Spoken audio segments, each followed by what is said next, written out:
Welcome everyone to SR channel. तो आज हम पढ़ने वाले हैं glycolysis and its role in energy production. तो लेट्स स्टार्ट। तो ग्लाइकोलाइसिस क्या होता है? तो ग्लाइकोलाइसिस फर्स्ट स्टेप है सेलुलर रेस्पिरेशन का, जो कि साइटोप्लाज्म ऑफ सेल में होता है। यहाँ पे 1 मॉलिक्यूल ऑफ ग्लूकोज कन्वर्ट हो जाता है या ब्रेक डाउन हो जाता है 2 मॉलिक्यूल ऑफ पायरुवेट में। इस प्रोसेस को वैसे तो ऑक्सीजन की कोई ज़रूरत है नहीं, पर ये दोनों ही एरोबिक और एनारोबिक कंडीशन में फंक्शन कर सकता है। ग्लाइकोलाइसिस की ओवरऑल रिएक्शन में glucose 2 NAD 2 ADP and 2 phosphate convert हो जाते हैं 2 pyruvate 2 NADH 2 ATP and 2 H2O में। अब फर्स्ट फेज़ में क्या होता है? First phase energy investment phase होती है।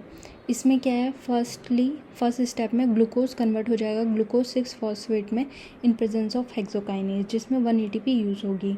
फिर G6P कन्वर्ट हो जाएगा फ्रुक्टोज 6 फॉस्फेट में in the presence of phosphoglucose isomerase, जो कि आइसोमेरिक फॉर्म है। फिर ये फ्रुक्टोज 6 फॉस्फेट कन्वर्ट हो जाएगा फ्रुक्टोज 1,6 बिस फॉस्फेट में इन प्रेजेंस ऑफ फॉस्फोफ्रुक्टोकाइनेज, किसकी यूज़ से? 1 ATP के यूज़ से। Then fructose 1,6 bis phosphate convert हो जाएगा DHAP एंड G3P में।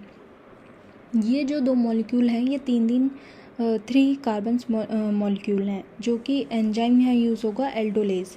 अब ये डिहाइड्रोक्सी एसीटोन फॉस्फेट जो है वो फिर से कन्वर्ट हो जाता है किसमें? ग्लिसरॉल्डिहाइड 3 फॉस्फेट में। तो यहाँ हमारे पास 2 मॉलिक्यूल ऑफ ग्लिसरॉल्डिहाइड 3 फॉस्फेट बन गए हैं with the help of enzyme triose phosphate isomerase. Next phase क्या होता है? एनर्जी पे ऑफ फेज़ बोल सकते हैं हम इसमें, जहाँ पे हमारा प्रोड्यूस होगा 4 ATP एंड 2 NADH। तो यहाँ पे G3P जो कन्वर्ट हो जाता है 1,3 बिस phosphoglycerate in presence of enzyme G3P हाइड्रोजनेज।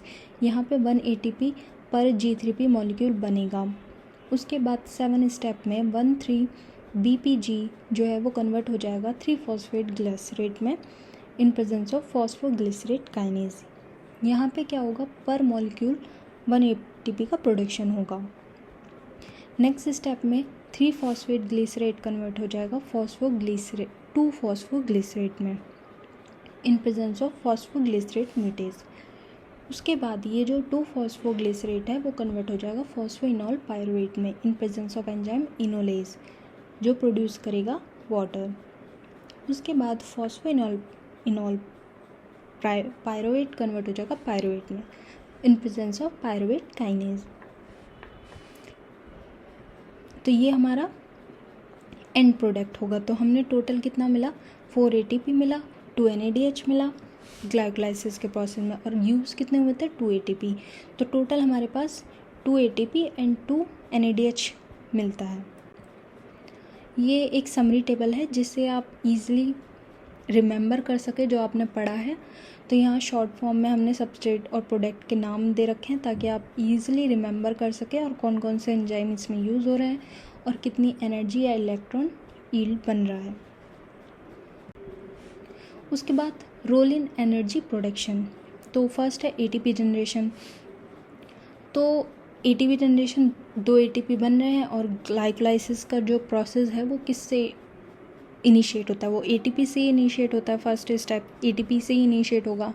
Secondly जो NADH फॉर्मेशन है, तो ये NADH क्या होता है? हाई एनर्जी इलेक्ट्रॉन को कैरी करके ETC साइकिल में लीड करता है ताकि और भी ATP का प्रोडक्शन हो सके।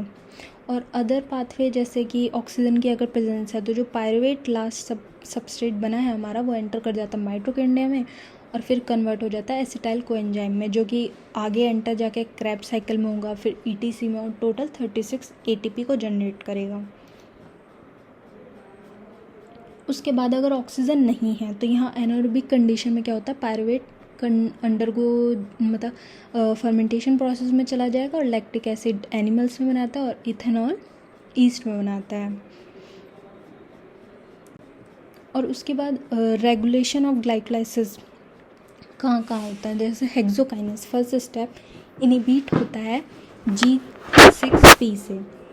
थर्ड स्टेप में ये जो PFK1 है ये रेट लिमिटिंग मॉलिक्यूल है। ये एक्टिवेट होता है AMP और ADP से और इनिबिट होता है ATP और सिट्रेट से। लास्ट स्टेप में जो पायरुवेट काइनेज है वो इनिबिट होता है ATP और एक्टिवेटेड होता है फ्रुक्टोज 1,6 बिसफॉस्फेट से। तो अगर ATP बहुत ज़्यादा हो गया है तो पायरुवेट काइनेज इनिबिट हो जाएगा और आगे पायरुवेट का फॉर्मेशन नहीं होगा क्योंकि ATP की ज़रूरत नहीं है। अब इम्पोर्टेंस ऑफ ग्लाइकोलाइसिस क्या है, तो ये हमें प्रोवाइड करता है क्विक एनर्जी विदाउट ऑक्सीजन और सप्लाई करता है pyruvate NADH for further ATP production in aerobic respiration और असेंशियल है जहाँ पे हेवली ग्लाइकोलाइसिस टिश्यू में चलता है, जैसे रेड ब्लड सेल जहाँ माइटोकॉन्ड्रिया नहीं होता है तो उसके लिए, और मसल्स में जहाँ पे इंटेंस जब हम एक्सरसाइज करते हैं तब।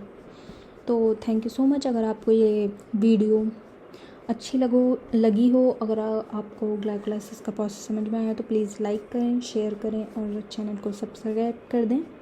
Thank you so much.